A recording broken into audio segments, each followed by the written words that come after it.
Aztech, The Forgotten Gods is an upcoming action game from indie developer Lienzo, creators of the game Mulaka.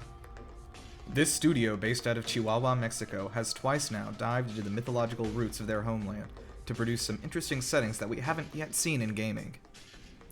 The developers provided us with a copy of the demo that lasted for about 15 minutes, showcasing a single boss fight as well as introducing us to the protagonist, Akshli, and her mother, Ninsan.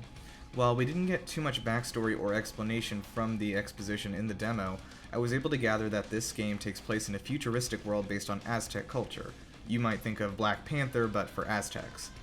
Ninsan is an engineer that has harnessed the power of the ancient gods, and is unexpectedly that our hero Akshli is able to wield this power. Mythological monsters have begun to attack humans, so she's actually just in time to fight off a massive boss that's invading the city.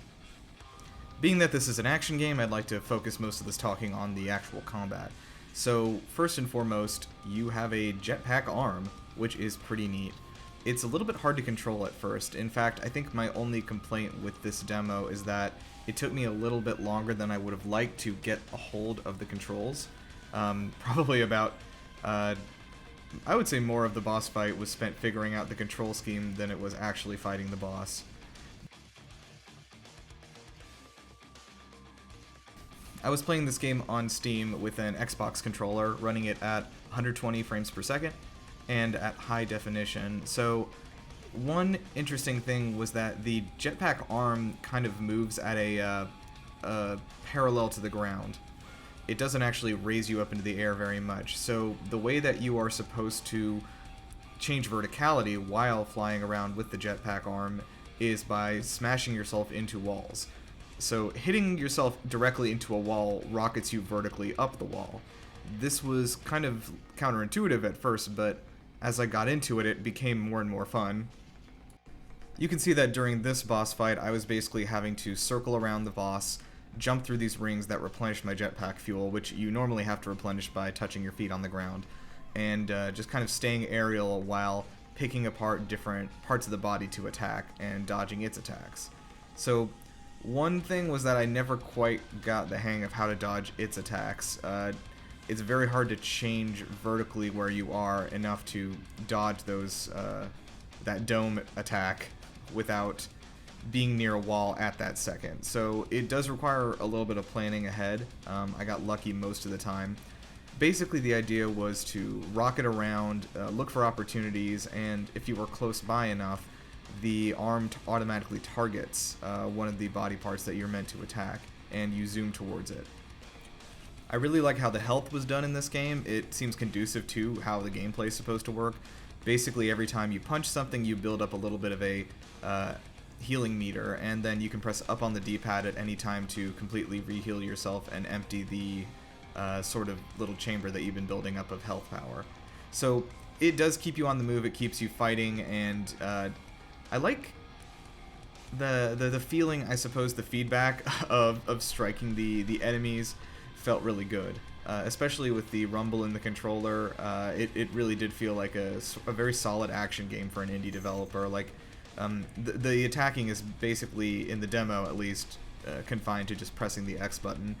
Looking into the controls menu, I can see that there are a lot more attacks that I would have unlocked later in the game, so there's definitely more complex stuff coming from the actual combat.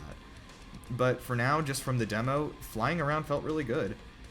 Again, once I got a hold of it, the first 5 minutes I was like, I don't know about this game, but it really started to click, and once it did, I really was having fun flying around. And of course you can see I'm trying to just figure out, okay, let me kill these red glowing things as they pop out of the boss. I also do want to say that the music absolutely slapped, all of it. Every track that I heard was fantastic. It's really digging into the metal, but also has some Aztec elements in there. You hear a little bit of the kind of chanting music I think you would associate with the Aztec culture as an outsider.